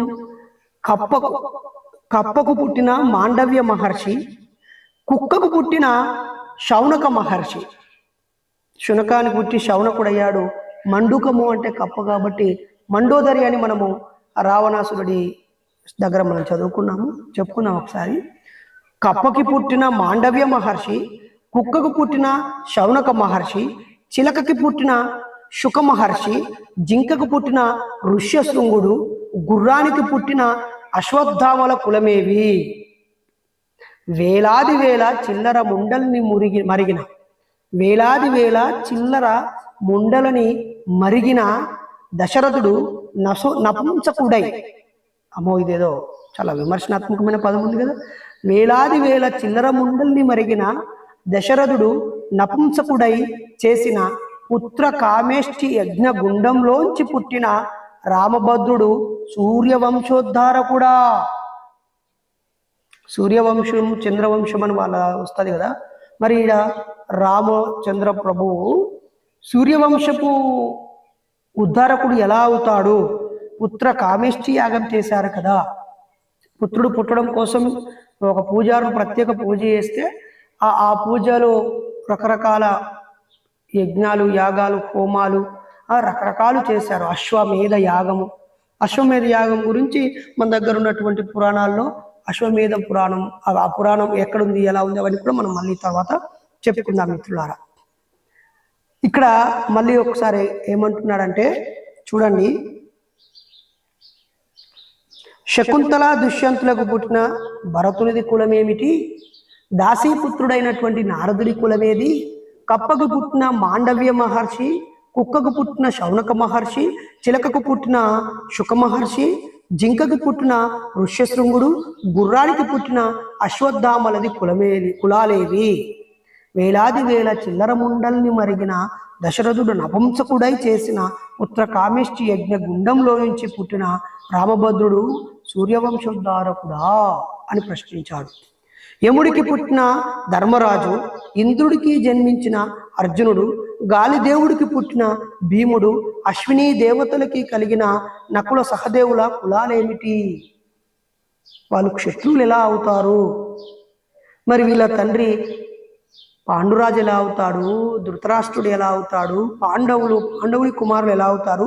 యముడికి కదా పుట్టింది ధర్మరాజు, ఆ ఇంద్రుడికి కదా పుట్టింది అర్జునుడు, గాలిదేవుడికి కదా పుట్టింది భీముడు, మరి అశ్విని దేవతలందరికీ కలిగి పుట్టిన వారే కదా నకుల సహదేవులు, వీళ్ళ కులాలేమిటి అని అంటున్నాడు. వ్యాసుడికి పుట్టిన ధృతరాష్ట్ర పాండవరాజులు చంద్రవంశపు క్షత్రియులా? రండా గర్భాలు దించడం అబద్ధమా? రండా గర్భాలు దించడం అపధర్మమా? మేధోశక్తిలో అధిగమిస్తాడనే ఈర్ష్యతోనే కదా ఆర్య ఋషులు శ్రీరాముడిచే శూద్ర శంభూకుని తల నరికించింది. మేధోశక్తితో అధిగమిస్తాడనేటువంటి భయంతోనే కదా, ఆ ఈర్ష్యతోనే కదా ఆర్య ఋషులు వేరే దేశం నుంచి వచ్చిన వాళ్ళు ఈ ఆర్యులు. మూల భారతీయుల సంస్కృతి వేరు. మూల భారతీయుల సంస్కృతి 100 కిలోమీటర్కో సంస్కృతి ఉంటుంది, భాష వేరే ఉంటుంది, యాస వేరే ఉంటుంది, వాళ్ళ జీవన వైవిధ్యం వేరే ఉంటుంది, ఆచార వ్యవహారాలు, పండుగలు, పబ్బాలు, దైవారాధనలు వేరుగా ఉంటాయి. కానీ ఖైబర్ బోలాను కనుమలగుండి బ్రిటిష్, ఫ్రెంచ్, డచ్, ఇంగ్లీష్ వారి కంటే ముందే ఈ దేశానికి వచ్చిన దుర్మార్గులు, ముస్లింల కంటే ముందే ఈ దేశానికి వచ్చిన దుర్మార్గులే ఈ ఆర్యులు అన్నమాట. ఈ ఆర్యులు వాళ్ళ భాష వేరే ఉంటుంది, వాళ్ళు ఇంకోళ్ళకు నేర్పరు ఆ భాషని. అందుకే వాళ్ళ రంగు, కలరు, వాళ్ళ భాష, ఏస, వాళ్ళ పూజ విధానం అదంతా వేరే. అందుకే ఈ ఆర్యులు రాముని చేత శంభుకుని నరికించింది అందుకే కదా అంటున్నాడు. అనితర సాధ్యమైన ధనుర్విద్య కౌశల్యం ప్రదర్శించిన ఏకలవ్యుడు అర్జునుణ్ణి మించిపోతాడనే భీతితోనే కదా అతని అంగుష్టాన్ని ద్రోణుడు గురుదక్షిణగా కోరింది. ఈ మధ్య పలాస సినిమాలో అనుకుంటా, అయ్యా తెగిపోయిన వినాయకుడి తలను అతికిచ్చినట్టుగానే మా ఏకలవ్యుడి బొటనవేలు తిరిగి అందిస్తే చరిత్ర వేరేదిగా ఉండేది కదా, శంభుకుడి తలను కూడా తిరిగి అతికిస్తే వేరేదిగా ఉండేది కదా అని చెప్పాడు. కాబట్టి రాలిపడిన ఏకలవ్యుడి బొటనవేలు సాక్షిగా, తెగిపడినటువంటి ఆ శంభుకుడి శిరస్సు సాక్షిగా మనం మన పురాణాలను, లేదా అయినా అవి గొప్ప వాళ్ళకు గొప్పవి, మనకు సంబంధం లేనివి అంటే సరిపోతుంది కదా, మనకు అవి చెడ్డవి అనుకోవాల్సిన అక్కరలేదు. మనకు సంబంధం లేనివి మన పురాణాలు మనం చదువుకోవాలి. చదవడం మొదలుపెట్టానికో ఇప్పుడే మనకి డక్కలి జాంబవ పురాణం వచ్చింది, రకరకాల పురాణాలు మరో చూపని విజయభారతి గారు రాశారు. అంతేకాకుండా అక్కడే ఉంది అగో మడి విప్పిన చరిత్ర అని బ్రజరంజన్ దాస్ మని రాసినటువంటి పుస్తకాన్ని కూడా మనం చదువుకుందాం మిత్రులారా. మరి యముడికి పుట్టిన ధర్మరాజు గురించి, ఇంద్రుడికి జన్మించిన అర్జునుడి గురించి అన్నీ ప్రశ్నిస్తున్నాడు ఇక్కడ కవి. అంతేకాదు అగ్రవర్ణ దురహంకారానికి కివి ప్రత్యక్ష సాక్ష్యాలు కావా, పురోహిత వర్గ కిరాతానికి చరిత్రలో నిదర్శనాలు కావా అంటున్నాడు. అప్పు తీర్చడానికి ఆలిని అమ్మేసిన హరిశ్చంద్రుడు, పెళ్ళాన్ని జూదంలో పనంగా ఒడ్డిన ధర్మరాజుకు, చూడండి, ఆలి నమ్మినటువంటి హరిశ్చంద్రుడు, పెళ్ళాన్ని జూదంలో పనంగా పెట్టిన ధర్మరాజుడు, అమానుషంగా పూర్ణ గర్భిణిని అడవిలోకి తోసేసిన రాముడు, అమానుషంగా నిండు చూలాలని అడవిలోకి తోసేసిన రాముడు, ఆంబోతు శృంగారాన్ని ఆది మాధ్యాంతరహితంగా వేలాది గోపికా స్త్రీలతో సాగించిన శ్రీకృష్ణుడు, కన్న తల్లిని గండ్ర గొడ్డలితో అడ్డంగా నరికిన పరశురాముడు, దశావతారాల జాబితాల్లో దేవుళ్ళు. ఎంత డిఫరెంట్గా ప్రశ్నించాడు కవి తన పాండిత్యంతో. ఆంబోతు శృంగార ఆదిమాధ్యాన్ని రహితంగా వేలాది గోపికా స్త్రీలతో సాగించిన శ్రీకృష్ణుడు, కన్న తల్లిని గొండ్రగొడ్డలితో నరికినవాడు, భార్యని అడవిలోకి పంపినవాడు, ఆలిని అమ్మేసినవాడు, జూదంలో పెట్టినవాడు, ఇలా వీళ్ళ మన దశావతారాలు అవతారం ఎత్తి మనకు సందేశం ఇచ్చారా అంటున్నాడు. దేవుడు రాసిన వేదాల్ని సోమకాసురుడు దొంగిలించడం ఏమిటి? దేవుడు రాసిన దాన్ని సోమకాసురుడు దొంగిలించడం ఏమిటి? దొంగిలించిన రాక్షసుడు సముద్రంలో దూరగా దేవుడు చాప అవతారం దాల్చి వాడిని చంపడం ఏమిటి? వేదాలను దొంగిలించి సముద్ర గర్భంలో ఆయన దాక్కుడైంది, అప్పుడు ఈయన చేప లెక్క మత్స్య అవతారం ఎత్తి వాడిని చంపడం ఏమిటి? పాల సముద్రాన్ని మదిస్తుంటే పాల సముద్రాన్ని ఇలా కవ్వమ్మటి చిలుకుతా ఉంటే మందర పర్వతం కుంగడం ఏంటి? దాన్ని బట్టి ఇట్లా అంటే పర్వతం కుంగడం ఏంటి? పర్వతం కుంగకుండా సహాయపడడానికి దేవులు తాంబేలు అవతారం ఎత్తడం ఏంటి? ఆ పర్వతం కుంగిపోతుందంటే వెంటనే ఒక అవతారం ఎత్తి, తాంబేలు అవతారం ఎత్తి, ఒక పెద్ద పర్వతాన్ని అటు ఇటు బొర్లకుండా ఉండే తాంబేలు అవతారం ఎత్తడం ఏంటి? ఎక్కడ కూర్చుని హిరణ్యాక్షుడు భూమిని చాపగా చుట్టాడు?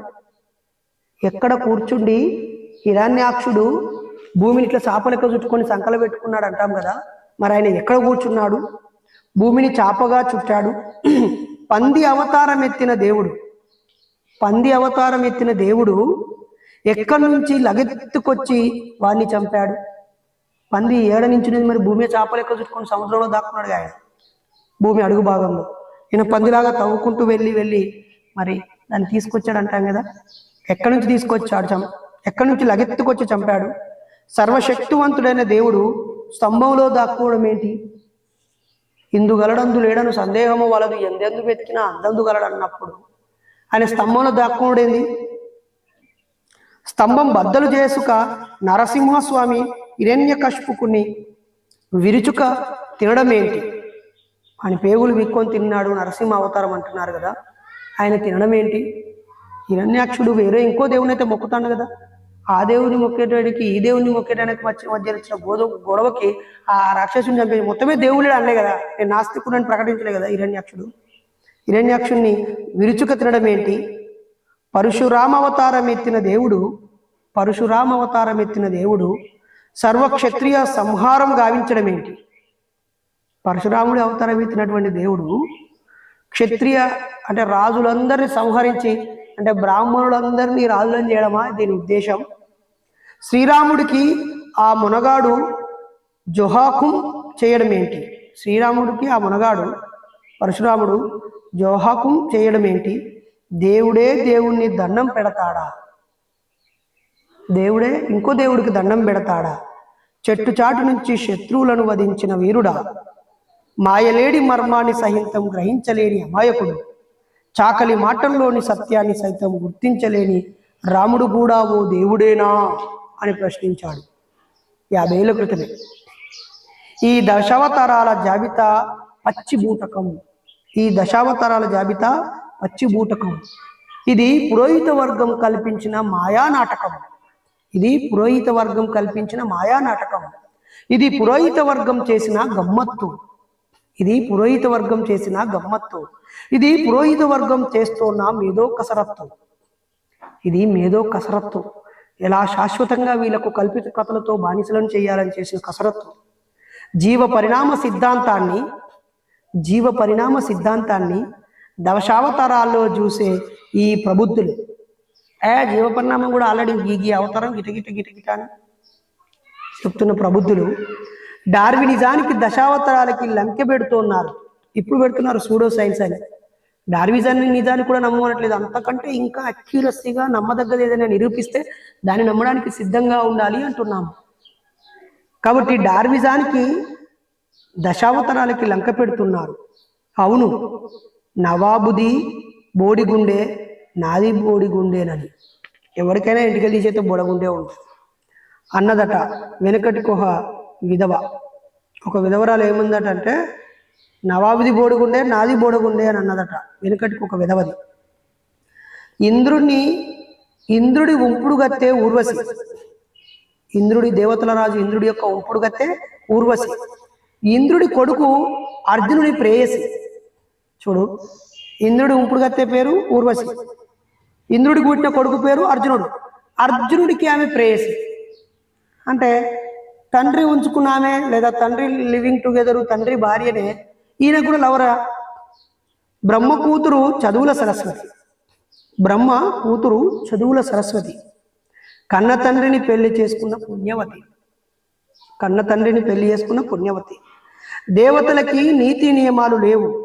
దేవతల బతుకుల్లో వావి వరుసలు కానరావు. దేవతలకు నీతి నియమాలు లేవు, దేవుళ్ళ బతుకుల్లో వావి వరుసలకు కానరావు అని రాస్తున్నాడు రచయిత. ఇది రాశాక, ముద్రించాక ఏ వేద పండితుడో, సంస్కృత పండితుడో, ఇంకేదో వ్యక్తి ఇది తప్పు అని చెప్పడానికి రాలే. ఏమనంటే అవి కారణ జన్ములండి, అవి అలా జరగాలని. మరి అలా జరిగినప్పుడు నీ బతుకు ఎలా బతకాలో అలాగే బతకాలి కదా. మళ్ళీ దీని మీద గ్రహాల ప్రభావం ఉంటుంది, నక్షత్రాల ప్రభావం ఉంటుంది, స్వర్గంలో మళ్ళా నరకంలో ఇది ఉంటుందని ఎందుకు కలబొలి మాటలు చెప్పాలా? బైర్నరేషన్ నేను ఇలా బతకాలని దేవుడు నాకు రాసింది అనుకో, ఇలా బతుకుతున్నాను కదా. మళ్ళీ ఈ ఉంగరం పెట్టుకొని బతుకు మారుతుంటే మరి ఉంగరమా గొప్పది? దేవుడు రాసిన తలరాత. లేదా శని ప్రవేశించింది, నీ జ్యోతిష్కం ప్రకారం, నీ జాతకం ప్రకారం మహాదశక లేదా పిచ్చి దశ, ఇన్ని గాయాలు గండాలు ఉంటాయి, నువ్వు ఈ వ్రతం, ఈ నోమం, ఈ పూజ, ఆ వ్రతం చెయ్యి, ఇన్ని గుబ్బరికాయలు కొట్టు అంటే ఇది దొంగ మాటనా? దేవుడు దొంగ మాటనా? ఎవరిని బతుకు వాడిని బతకనియకుండా అలాగే బతుకు ఇలాగే బతుకుని అందరినీ మీ బానిసలుగా చేయడానే కదా వ్యతిరేకిస్తున్నాం. కాబట్టి దీన్ని అడుగుమంటున్నాడు. బ్రహ్మ కూతురు చదువుల తల్లి సరస్వతి, కన్న తండ్రిని పెళ్లి చేసుకున్న పుణ్యవతి. దేవతలకి నియమాలు లేవు. దేవుళ్ళ బతుకుల్లో వావి వరుసలకు అసలు కానరావు. పాతివ్రత్యం అనే మత్తెక్కించి ఆడదాన్ని అడ్డగాడిద కింద మార్చాడు. పాతివ్రత్యం అనే ఒక పదం పెట్టి, నీ భర్త చెప్పినట్టు వినాలే, వాడు కుష్ఠోడైన జీవితాంతం మనకి సేవ చేస్తూ ఉండాలి, పిల్లలు కాకుండా వాడు 3 పెళ్లి చేసుకున్నా 10 మందిని పెళ్లి చేసుకున్నా లేదా అక్రమ సంబంధం పెట్టుకున్నా వాడు ఏ కథలు చేసినా నువ్వు భరించాలి, వాడు చచ్చిపోతే వాడిని ప్రాణం కాపాడాలి, యముడితో కూడా యుద్ధం చేయాలి, అవసరమైతే ఇట్లా చేయాలి అట్లా చేయాలని అడ్డగాడిదని చేశారు వాడవాళ్ళని అని చెప్తున్నాడు. నోరెత్తి అన్యాయం అన్న దాన్ని అగ్గిలో బుగ్గిపాలు యత్నించారు. నోరెత్తి అన్యాయం అని అంటే అగ్గిలో దూకి బుగ్గిపాలు చేశారట. మానవ మేధస్సుకు మేకులు కొట్టిన అందమత విశ్వాసం సామాజిక జీవితాన్ని పాలిస్తోంది. అది ఆ మతం అనే అంధత్వము పాలిస్తోంది. ఆదిమ సమాజ సామూహిక శ్రమశక్తికి శిథిల సంకేతమైన యజ్ఞం రక్తపు టేరుల్ని పారింపజేస్తోంది. ఎక్కడో ఉన్న మతం, ఊరోతలు ఎక్కడో ఉండేది చర్చి మైకులు మొత్తుకునేటి, ఇప్పుడు గలీలకి వచ్చేసినాయి. ఎక్కడో ఒక చోట ఉండేవి మసీదులు, ఇప్పుడు నడి రోడ్డు మీదకి మసీదులు వచ్చేసాయి. పచ్చ జెండలు పెట్టేస్తే 10 రోజుల తర్వాత అది మసీదుగా మారిపోతుంది. అలాగే గుడులు, అమ్మో అవి డివైడర్ల మధ్యలో ఉండి రోడ్డునే డివైడ్ చేసి పడేస్తున్నాయి. నిజం, దారి మళ్లింప చేస్తూ ఉన్నాయి గుడులు. మనుషుల కోసం గుడులైపోయిన దశ నుంచి గుడుల కోసమే మనుషులు అనే స్థాయికి దిగజారిపోయాయి. రక్తపుటేరులు ఎక్కడో ఆశ్రమాల్లో ఉండేవారు. దేవుడు అనే ఇంద్రా, ఎదుటి మనిషిలో చూడరా, మీ అమ్మ నాన్న దైవం రా, నీ గురువులే దైవం రా, మంచి సాయం చేసుకునే దేవుడు రా, మానవ సేవే మాధవ సేవరా, లోక కళ్యాణమే నిజమైన కళ్యాణం రా అనే అది కాస్త అక్కడెక్కడో ప్రశాంత వాతావరణంలో జరిగేది. ఇప్పుడు ఊర్లోకి వచ్చి జనాలు మారలేకపోతే మైకులు పెట్టి గల్లీ పోలుకు మైకులు పెట్టి పొద్దున్న లేస్తే నీ టీవీలోకి వచ్చి, సెల్ ఫోన్లోకి వచ్చి, నీ బతుకులోకి వచ్చి నువ్వు చేయకపోతే కథమే అనే పరిస్థితికి వచ్చేసింది. ఇలా శిథిల సంకేతమైన యజ్ఞం రక్తపు టేరుల్ని పారింపజేస్తోంది. రాజుల ప్రతిబింబాలైన దేవుళ్ళు, రాణుల సంకేతాలైన దేవతలు మూకుమ్మడిగా దోపిడీ వర్గాల శ్రేయస్సును కాపాడేందుకు సృష్టించబడ్డారు. అందుకని సామాన్య ప్రజలు కట్టుకున్న గుళ్ళు గోపురాలు నిరాడంబరంగా ఉంటాయి, వాళ్ళ అవసరాల మేరకే ఉంటాయి. కానీ రాజులు కట్టించేవి వాళ్ళ దర్పాన్ని ప్రదర్శించేలాగా, పేరు కీర్తులు శాశ్వతంగా ఉండేలాగా ప్రజల నుంచి వసూలు చేసిన సొమ్ముతో రాజుల సొమ్ము రాళ్లపాలు చేశారు. ఇప్పుడు కూడా మన పాలకులు ప్రజల సొమ్ము, వాళ్ళ చరిత్ర, వాళ్ళ పేరు కీర్తి కోసం ప్రజల నమ్మకాలండి అనే పేరుతో చేస్తూ ఉన్నారు. రాజ్యము దేవుడు ఒక తల్లి పిల్లలు. సొంత ఆస్తితో పాటు పుట్టిన దేవుణ్ణి పీడక వర్గాల గేట్ల దగ్గర కాపలా పెట్టారు. దేవుణ్ణి అక్కడ ఒక అటెండర్ని చేసి పడేశారు. వాళ్ళు గుడి లోపలికి వెళ్ళి వాళ్ళ రాసలీలలు కానీ, అంతఃపుర కార్యాలు కానీ, అంతర్గత రహస్యాలు కానీ, బినామీ వ్యవహారాలు కానీ, ధనని దాచుకోవడం కానీ అన్నీ ఈరోజు కొన్ని ప్రత్యేక పవిత్ర స్థానాలనే చోట పిచ్చి పనులు చేస్తున్నారనేది ఆయన ఆవేదన. రాజ్యము దేవుడు ఒక తల్లి పిల్లలు. సొంత ఆస్తితో పాటు పుట్టిన దేవుణ్ణి, సొంత ఆస్తితో పుట్టింది దేవుడు అనే భావన. సొంత ఆస్తి లేనప్పుడు దేవుడు అనేదే లేదు. పీడక పాలక వర్గాల గేట్ల దగ్గర కాపలా కుక్క అయిపోయింది అంటున్నాడు. ఎదురులేని అధికారాన్ని చలాయించే ఋత్విజులు, ఎదురులేని అధికారాన్ని, ఆడు ముఖ్యమంత్రి అయినా, ప్రధానమంత్రి అయినా, రాష్ట్రపతి అయినా, గవర్నర్ అయినా, కలెక్టర్ అయినా, అటెండర్ అయినా అందరూ సమాన. కూర్చోలే, కాళ్ళు మొక్కాలే, దండం పెట్టాలి. ఇది చూస్తూనే ఉన్నాం.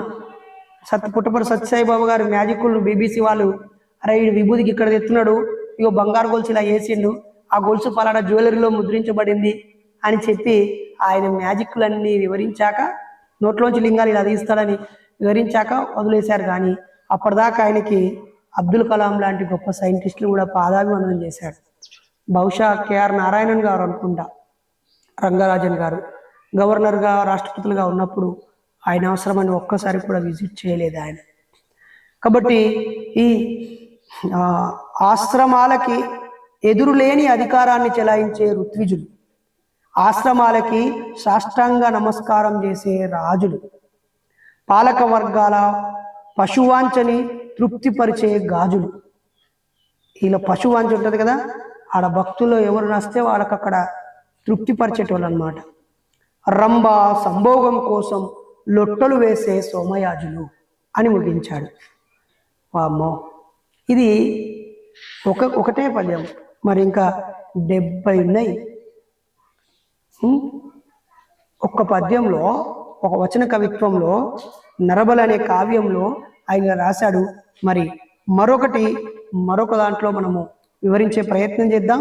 మరి ఈ సందర్భంగా తొలి పలుకుల్లో ముందు మాట రాస్తూ ఉన్నటువంటి ముద్రణకి 2005లో ముద్రిస్తున్నప్పుడు, 15లో ముద్రిస్తున్నప్పుడు ఇచ్చిన మాట ఏం చెప్తున్నాడంటే, ప్రముఖ ప్రజాకవి సివి గారని, ఇది ఆ వచన కావ్యం మెదళ్లకు పదును పెట్టే ఆధునిక కావ్యం అని చెప్తున్నాడు.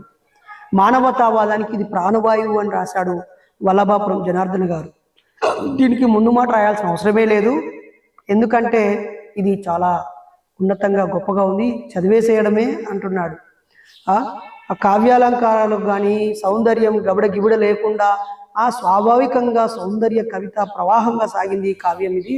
దీన్ని చదువుతుంటే ఇందులోని విషయము అరటి పండు ఒలిచినట్టుగా ఉంటుందని చెప్తున్నాడు. అలాగే దీన్ని వచన కవిత్వం అని అన్నాడు. పుస్తక వచనకర్తలేమో దీన్ని వచన కవిత దృశ్య కావ్యం అన్నారు.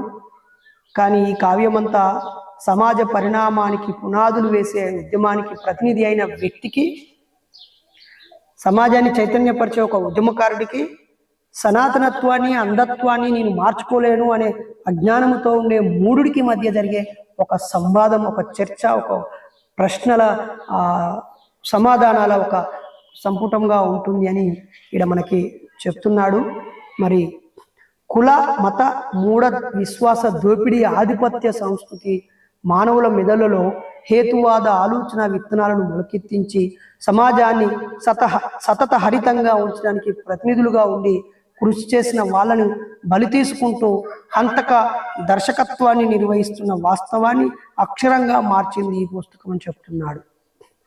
మరి నరుడు మనిషిగా, మానవుడుగా, మనిషిగా మానవమూర్తిగా మారే వివేచన కిరణాలు వెతులను ప్రసరించిన ఆధునిక భావ ప్రభావం అని ఈయన చెప్తున్నాడు.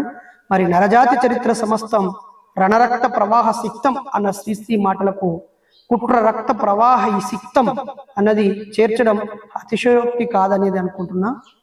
మనిషి అంగారక గ్రహానికి ప్రయత్నిస్తున్న కులమత మూఢ విశ్వాసాల దోపిడీ సంస్కృతికి మరి అలాగే ఉంటున్నాడు అని, వాటిని పోగొట్టడానికి ఇది ఉపయోగపడుతుందని చేశాడు. మరి దాన్ని తిప్పి కొట్టడం కోసం బలం సంపాదించుకునే తెలివి వెలుగును ప్రసరించడానికి పుట్టిన హేతువాద కిరణమే ఈ పుస్తకము అని చెప్తున్నాడు. మరి ఈ కావ్యం ఇద్దరి చర్చగా సాగిందని, ఒకడు వేణుడు, మరొకడు గౌతముడు. వేణుడు గౌతముడు అనే ఇద్దరి వ్యక్తుల మధ్య చర్చగా ఈ కావ్యాన్ని నడిపించాడు. వేణుడు అంగరాజు, మరి హేతువాది, నాస్తికుడు, ప్రాచీన భౌతికవాదులైన లోకాయుతుల ఆలోచన ధోరణికి ప్రతినిధి. మురికి నీటి గుంటగా మారిన సమాజాన్ని మంచినీటి సముద్రంగా మార్చాలనుకున్న పురోగామి. తన రాజ్యంలో యజ్ఞయాగాలను, సనాతన వర్ణధర్మ సంస్కృతిని నిషేధించిన వాడు వేణుడు. మరి సనాతన ధర్మంపై యుద్ధం ప్రకటించిన వాడు. వేణుడి వాదం సనాతన పట్టాభిషేకం చేసేది, సమానత్వానికి పెద్దపీట వేసేది. మరి సనాతన పట్టాభిషేకం చేసేదానికి సమానత్వానికి ఎంత తేడా ఉంటుందో చూద్దాం. గౌతముడు అనే ఆయన ఆర్య ఋషి. అంటే గౌతముడు అంటే సిద్ధార్థ గౌతముని బుద్ధుని ఊహించుకోకండి. గౌతముడు అనే వ్యక్తి ఆర్యుడి యొక్క ఋషి, వేరే దేశం నుంచి వచ్చిన ఆర్యబాపు అన్నమాట. అయితే సనాతన వర్ణాశ్రమ ధర్మాన్ని నిలబెట్టడానికి వకల్తా పుచ్చుకున్నవాడు గౌతముడు. వేణుడేమో ఒక విప్లవాత్మకవాది, ఆయన మార్పును కోరుతున్న యజ్ఞయాగాలను నిషేధించిన వ్యక్తి వేణుడు. అయితే ఈయన వాదం వర్ణాశ్రమ ధర్మంతో అంటే ఎవడి ధర్మం వాడే పూజించాలి, ధర్మం తల నుండి పుట్టిన బ్రాహ్మణుడే పూజించాలి, అధ్యయనం అధ్యాయపనం ఆయనే చేయాలి, భుజాల నుంచి పుట్టిన క్షత్రియుడే పాలించాలి, రక్షణ బాధ్యతలు చూడాలి. అలాగే ఉదరము పిర్రల నుండి పుట్టిన కోమటే వ్యాపారం చేయాలి, ఇంకొకరికి ధనం ఉండకూడదు, ఇంకొకరు వ్యాపారం చేయకూడదు. పాదాల నుంచి పుట్టిన వాళ్ళు 3 కులాలకు సేవ చేయాలి, ఆస్తి కలిగి ఉండకూడదు అని చెప్పిన ధర్మాలని వర్ణాశ్రమ ధర్మాలు అంటారు. ఇలా కాకుండా అక్రమంగా పుట్టిన వాళ్ళు 5వ సంతానం అని అతిశూద్రులు అని చెప్పారు. మరి దానికి కట్టుబడి ఉండేవాడు ఇక్కడ గౌతముడు అనే వ్యక్తి. దాన్ని తులనాడిన వాడు, సమానత్వాన్ని సనాతనంగా మార్చాలనుకున్నవాడు వేణుడు అనమాట. ఇక్కడ ఏమంటున్నాడు చూద్దాం. వర్ణాశ్రమ ధర్మంతో, కులాల అసమానతలతో, మతమూఢ విశ్వాసాలతో ముడిపడిన దోపిడీకి పెద్దపీట వేసేవాడు గౌతముడు. ఈ 2 వాదాల ఘర్షణలతో ఆర్య ఋషుల కుట్ర ప్రధాన పాత్ర పోషించి వేణుడి హత్య చేయడం నరబలి కావ్యంలోని ఇతివృత్యం. ఈ కావ్యంలో వేణుడిని నరబలి అలా వాడిని బలి చేయడమే ఈ పుస్తకం యొక్క కావ్యం ఇది. మరి ఆర్య ఋషి గౌతముడు వేణుడి దగ్గరకు వస్తాడు. గౌతముడు ఆర్య ఋషి వేణుడి దగ్గరికి వస్తాడు. వేణుడు గౌతముడి రాజ్యం ఎలా ఉందని అడుగుతాడు. వారి నడుమ సంభాషణ ఇలా సాగుతుంది. గౌతముడు ఏమంటాడు, రాజా, మీ రాజ్యంలో వేణుడు అంత తిరిగి వస్తాడు కదా ఆర్య ఋషి. రాగానే వేణుడు, ఏమండి గౌతముని గారు, ఎలా ఉంది రాజ్యం అన్నాడు. అనగానే అప్పుడు గౌతముడు ఏం చెప్తున్నాడు అంటే, పాప భీతి లేదు, దైవభక్తి లేదు. నీ రాజ్యంలో పాపం అనే భీతి లేదు, దైవం అనే భక్తి లేదు. యజ్ఞ యాగాదులు అంతరించాయి. యజ్ఞాలు, యాగాలు, హోమాలు, తపస్సులు, పూజలు ఇవన్నీ అంతరించిపోయినాయి. గోబ్రాహ్మణులకు క్షేమం లేదు. గోబ్రాహ్మణులు అంటే గోవులు తినేవారు. గోబ్రాహ్మణులకు క్షేమం లేదు. కులధర్మాలు కలుగుల్లోకి పారిపోయాయి. కులధర్మాలు ఏ కులం కూడా అదే చేయలేదు. ఎవరికి నచ్చిన పని వాళ్ళు చేస్తున్నారు, ఒకదాన్ని ఒక మారిపోతున్నారు. కులధర్మాలన్నీ కలుగులోకి, ఆ కుప్పలో పొక్కదవి అందులో పెట్టినట్టు అయిపోయాయి. నీటి చుక్క రాల్చని మేఘాలు, ఎండి బీటలు వారిన పొలాలు. నీటి చుక్క రాల్చని మేఘాలు, ఎండి బీటలు వారిన పొలాలు, కరువు కాటకుల గురైన ప్రజలు అని బోధిస్తున్నారు. ఇది పరిస్థితి అంటూ ఫిర్యాదు చేస్తాడు. రాజు ఇలా ఉండడానికి కారణం ఏమిటి అని అడుగుతాడు. అప్పుడు గౌతముడు, రాజా, మీరు రాజ్యంలో యజ్ఞాలను నిషేధించిండ్రు, అదే ఈ విపరీతానికి కారణం అంటాడు.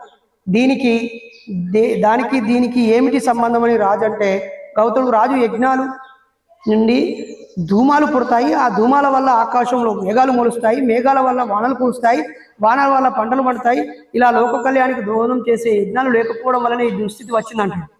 అప్పుడు వేణుడు ఏమంటాడంటే, గౌతముడా, యజ్ఞాలను నిషేధించిన తర్వాత యజ్ఞాలు చేయని చోట వానలు కురిసినాయి కదా. మరి యజ్ఞాలు చేయని చోట కూడా వానలు కురిశాయి కదా, కురుస్తూనే ఉన్నాయి కూడా. యజ్ఞాలకు వానలకు కురవడానికి సంబంధం లేదని తెలియడం లేదా అంటే సూటిగా జవాబు చెప్పకుండా, రాజా, ఋష్యాశ్రమాలు పాషాండ షండ ధూళితులమైనాయి. ప్రళయ భీకర నాస్తికవాద భేరీలు మారుమోగుతున్నాయి. ధర్మం నశించింది. నాస్తిక భేరీలు వినిపిస్తున్నాయట. దీనికేమంటావు అంటే, వేణుడు, ఇదంతా పరాన్న బుక్కులైన మీ వైదిక ఋషులు పరాన్న మాయయే పాయం, కాకమ్మ కథల అంధవిశ్వాసం, మీ మాటలు మానవ మేధోదరిద్రానికి తప్ప వాస్తవం కాదంటాడు. అంతేకాదు గౌతమ, ఆదిమ మానవుని భయమే మేధవుని రూపాన్ని తెచ్చిపెట్టింది. ఆదిమ కాలముని మానవుని భయమే దేవుని రూపాన్ని తెచ్చిపెట్టింది. దైవభావం చెదురు పురుగు లాంటిది. దేవుణ్ణి పుట్టించిన మనిషే ఆ దేవుడికి బానిస అయ్యిండు. దేవుళ్ళు రాజుల నమూనాలు, దేవతలు రాణుల ప్రతిరూపాలు, రాజ్యం దేవుడు ఒక తల్లి పిల్లలు. సొంత ఆస్తితో పాటు పుట్టిన దేవుళ్ళు పీడక వర్గాల గేట్ల దగ్గర కాపలాదారులాగా కొట్టి పారేస్తాడు. దేవుడనే ఆలోచనకు మూలమైన మూఢనమ్మకం నాశనమైన నాడు మీ దేవుడు గాలిలో పేలపిండిలా ఎగిరిపోతాడు. ఇంకో మాట, మీరు వంశపారంపర్యంగా నేర్చుకున్న విద్య వందిమాగధ స్తోత్రం. ఇది వందిమాగధ స్తోత్రం మాని దేశంలోని అక్షర జ్ఞానం లేని లక్షలాది పౌరులకు విద్యాబుద్ధులు చెప్పి పొట్టపోసుకో అంటాడు. మీరేదో ఎప్పుడు కాదు, లక్షలాది మంది ప్రజలకు విద్యాబుద్ధి అప్పుడు గౌతముడు ఏమంటాడు, శూద్రులకు చదువు సంధ్యలు, పాలకులకు పాలు, బ్రాహ్మణ బాలురుకున్నాయి గురుకులాలు అంటాడు. అంటే వేరుడు ఏమంటాడంటే, మనుషులకు చదువు సంధ్యలు నిషిద్ధాలనే నువ్వే 2 కాళ్ళ పశువువి, మనుషులకు చదువు సంధ్యలు నిషేధమన్న నువ్వే పశువువి అంటాడు. శూద్రుల తలలపైకెక్కి సవారీ చేసే వర్ణధర్మం నా రాజ్యంలో నిషిద్ధం తెలుసు కదా అంటాడు. తిరిగి గౌతముడు, నీ పాలన ప్రారంభమైన పిదప శూద్ర యదవలు మాల పీనిగలు. నీ పాలన ప్రారంభమయ్యి నువ్వు నిషేధం చేసి యజ్ఞయాగాదులు చదువులు మొదలుపెట్టిన వల్ల శూద్ర యదవలు మాల పీనుగలు రాచనగరంలోకి కూడా ప్రవచిస్తున్నారు. రాచ నగరాలలోకి కూడా ప్రవహిస్తున్నారు. ఎక్కడో ఉండాల్సినటువంటి మాల పీనుగులు, చచ్చిన శవాల్లాగా ఉండే మాలలు రాచంలోకి ప్రవహిస్తున్నారు. మింగడానికి మెతుకులు లేవు, మీసాలకు సంపెంగ నూనె. అంటే ఇదే. ఇంకో విషయం చెప్తా విను. వర్ణధర్మం దైవ నిర్మితం, భగవదాజ్ఞచే ప్రస్తావించిన ధర్మమే వర్ణధర్మం. కుల వ్యవస్థ అంతరిస్తే అరాచకమవుతుంది రాజ్యం. ఇది పద్ధతి కాదు. కుల వ్యవస్థను కాపాడితేనే రాజ్యం ఉంటుంది. గౌతమ రాజ్యం గురించి గొప్పలు చెప్పకు. ఆదిమ సమాజపు పునాదుల మీద రాజ్యాలు పుట్టాయి, పాలకులు తినమరిగారు అని కవి రాశాడని చెప్పిడా మన మాట చెప్తున్నటువంటి జనార్దన్ గారు చెప్తా ఉన్నారు. మరి ఆయన ఇంకేమంటున్నాడంటే, వల్లభపురం జనార్దన్ గారు, పాలకులు బలవడం కోసం మీరు పుట్టించిన గుడ్డి మత నమ్మకాలు, కుల విద్య కట్టుబాటాలు, వర్ణాశ్రమ ధర్మాలు మానవ శక్తుల్ని బిగించే సంఖ్యలు, మానవుల శక్తియుక్తుల్ని ఆత్మవిశ్వాసాల్ని చంపే మారణాయుధాలు. అందుకనే అవి నా రాజ్యంలో చోటు లేకుండా నిషేధించిన. ఇంకో మాట అబద్ధం. ఋషి కవల పిల్లలు అబద్ధం. ముందు పుట్టి ఆర్య ఋషి తర్వాత పుట్టిండు. ఇంతకు మీ వర్ణాశ్రమ మతధర్మం చెప్పిన గోబ్రాహ్మణేలిక పశువులు సుఖంగా ఉండకూడదంటవే కదా. ఇంత పక్షపాతం చూపే వర్ణాశ్రమ ధర్మాలకు నా రాజ్యంలో చోటు లేదంటున్నా. అప్పుడు గౌతముడు, ఇంతకు నువ్వు ప్రతిపాదించే వాదం ఏదో చెప్పు విందాం అనగానే, నా వాదాన్ని నీ మెదడు జీర్ణించుకోదు, అయినా చెప్తా విను అంటాడు వేణుడు. ఏమంటాడు వేణుడు ఈ కావ్యంలో? అందమత విశ్వాసానికి సమాధి, మానవ మీద వికాసానికి పునాది. నా ఉద్యమం ఆకాశమంత విశాలం, సముద్రమంత గంభీరం, మానవ జీవితమంతా ఉదాత్తం. ఇది నా వాదం. మనిషికి, మమతకు, మానవత్వానికి, సమానత్వానికి పట్టం కడుతుంది. మరి మీ వాదం గురించి చెప్పండి అంటే, గౌతముడు, మా ఆర్య ఋషుల అంతరాత్మ చాలా విశిష్టమైంది అంటే ఏమంటాడంటే, భౌతిక వాస్తవాల్ని తిరస్కరించి ఆధ్యాత్మిక సత్యాలని అంగీకరిస్తుంది. నీకు ఈ లోకం ప్రధానం, మాకు పరలోకం ప్రధానం. నీది లౌకిక జ్ఞానం, మాది పారాలౌకిక జ్ఞానం. నీకు మానవుడే ఆదర్శం, మాకు దేవుడే సర్వస్వం.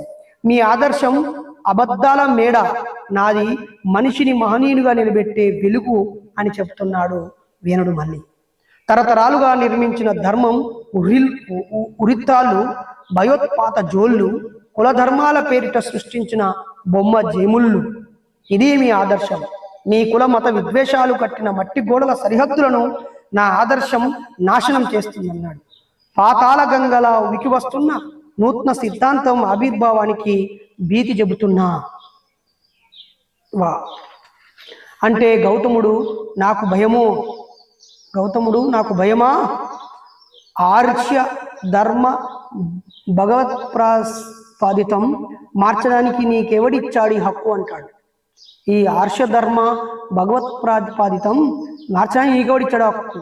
కర్మ సిద్ధాంతమా, వర్ణాశ్రమ ధర్మమా, దైవ నిర్మితం, వేద చోదితం.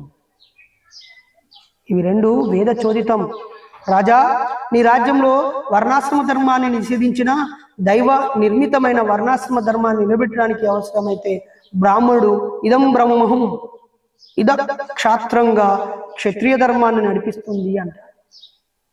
నా తల తీసి కోట గుమ్మానికి వేలాడదీసిన, ముక్కల కింద నరికి కాకులకు గద్దలకు వేసిన నీ పాషాండ షండం సిద్ధాంతానికి పరాజయం తప్పదు అంటాడు వేణుడు. అగ్రహోద్రగులైన మునుల శాపం ఆపాదమస్తకం నిన్ను కాల్చడమే కాకుండా నీ పాషాండ సిద్ధాంతాన్ని బూడిద చేస్తుంది. అది విన్న వేణుడు, మంత్రాలకు చింతకాయల రాలవు గౌతమ, మంత్రాలకు చింతకాయలు రాలవు గౌతమ. మీ ఆర్య ఋషులు ఎంతకైనా తెగిస్తారని నాకు తెలుసు. గతంలో మీరు చేసిన అన్యాయాల చిట్టా చాలానే ఉంది. ధర్మం అడిగిన చార్వాకుణ్ణి ధర్మరాజు చేత చంపించిండ్రు. ధర్మం అడిగిన చార్వాకుణ్ణి ధర్మరాజు చేత మీ మహాభారత కథలో చంపేసిల్లు.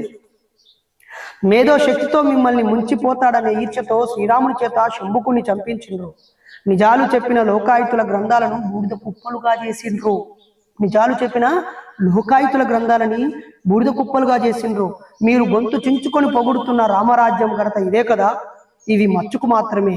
ధనుర్విద్య కౌశల్యంతో అర్జునుని మించిపోతాడని ద్రోణాచార్యుని పురుగొల్పి దురదక్షిణిగా ఏకలవ్యుడి బొటన వేలును ఖండించుకునేలా చేసిన నిర్వీర్యుణ్ణి చేసిండ్రు. ఇప్పుడు నా కుమారుణ్ణి మీ వైపు తిప్పుకొని నన్ను చంపాలని కుట్ర చేస్తున్నారని నాకు తెలుసు. ఈ వేముని కొడుకుని ఆ ముని ఆశ్రమాలలో విద్యకు పంపిస్తే ఆడు తండ్రిని చంపించేలా తయారు చేసిన అర్థం. మీరు పెంచి పోషిస్తున్న అసమానతల దోపిడీ వ్యవస్థపై నేను యుద్ధం చేస్తున్నా. ఎప్పటికైనా అంతిమ విజయం నా ఆదర్శానిది అంటాడు వేణుడు. వేణుడిగా మారడాన్ని నిశ్చయించుకున్న గౌతముడు తన దారికి రాని వేణుడిని అతని కొడుకు పృథువు చేత హత్య చేయిస్తాడు. నరబలి పునాది మీద వర్ణాశ్రమ ధర్మ వ్యవస్థని తిరిగి నెలకొల్పుతానని సంతోషిస్తాడు. ఈ పృథుడు అనేటి ఆయన వేణుడి కొడుకు అనమాట. ఇక వీడు మారడు అని వాడి కొడుకుతో చేస్తాడు. జరిగిన కుట్రను తెలుసుకొని కొడుకు హత్యను చూసిన అతని తల్లి నునీద భరతవాక్యంగా పలికిన మాటలో ఈ కావ్యం ముగుస్తుంది. చివరికి నా కొడుకు చేత నా భర్తను చంపించినవు కదరా అని ఆ నునీద అనే ఆవిడ చెప్తుంది. నా పుత్రుని రక్తం మడుగుల్లోంచి కొత్త వేణులు ప్రభవిస్తారు. నా పుత్రుని రక్తం మడుగుల్లో నుంచి కొత్త వేణులు ప్రభవిస్తారు. నా పుత్రుడు ప్రారంభించిన మహోద్యమాన్ని విశ్వవ్యాప్తం చేస్తారు. మానవుల్ని పశువులుగా పరిణమించే ఈ దుర్మార్గ వ్యవస్థను తుడిచిపెడతారు అని ఆ తల్లి అని ముగింపు చేస్తుంది. ఏమంటుందంటే, నా కొడుకును చంపేటోడు ఎవడు వస్తాడు, నా భర్తను చంపడానికి వచ్చాడు కదా, నా కొడుకు రక్తంలో నుంచి వాడిని చంపి ఆ రక్తం ఎరుపులో నుంచి మరో ప్రపంచం ఉదయిస్తుందంటూ ఆ తల్లి చెప్తున్నది. కొత్త వెలుగులు ప్రభవిస్తాయి. నా పుత్రుని రక్తం మడుగుల్లోంచి కొత్త వెలుగులు ప్రభవిస్తాయి. నా పుత్రుడు ప్రారంభించిన మహోద్యమాన్ని విశ్వవ్యాప్తం చేస్తారు. మానవుల్ని పశువులుగా పరిణించే ఈ దుర్మార్గ వ్యవస్థని తుడిచివేస్తారు అంటాడు. దోపిడి కులమత వ్యవస్థ తాత్కాలికంగా గెలిచిన చైతన్యం ఓడిపోతుందని, ఓ వీరుడు మరణిస్తే వేల కొలది ప్రభవిస్తారన్న కవి మాట స్ఫూర్తితో కొత్త వేణులు పుట్టి ఈ దుర్మార్గ వ్యవస్థను నిర్మూలిస్తాడని చెప్తాడు. మరి చెడుపై జరిగే పోరాటంగా తుది విజయం వచ్చేదాకా ఆగదనే సందేశంతో కవి ముగించడం ఎంతో అర్థవంతం, సమంజసం. ఈ మాటలు కావ్యాన్ని విజయ పతాకగా ఎగురవేస్తాయి. మరి ఈ దోపిడీ వర్ణ వ్యవస్థ, ధర్మ వ్యవస్థ విజయం తాత్కాలికమే. దీని కుట్రలు కుతంత్రాలు ధర్మరాజు నుండి కొనసాగుతూ వస్తున్నవని చెప్పాడు. ధర్మరాజే ఆ రోజు చారువాకుడు ప్రశ్నిస్తాడు, నీదేమి యుద్ధం రా, నీ తండ్రిని చంపుతున్నావు, నీ అన్నను చంపుతున్నావు, నీ కొడుకులను చంపుతున్నావు, నీ బిడ్డలను చంపుతున్నావు, నీకు చదువు చెప్పిన గురువులను చంపుతున్నావు, ఇదేనారా అని ఆయన ప్రశ్నించి ఆలోచింపజేసినందుకు అతన్ని చంపించాడు. అలా ధర్మరాజుతో, అందరికీ ధర్మవంతుడు అని చెప్పిన ధర్మరాజుతో మొదలైంది.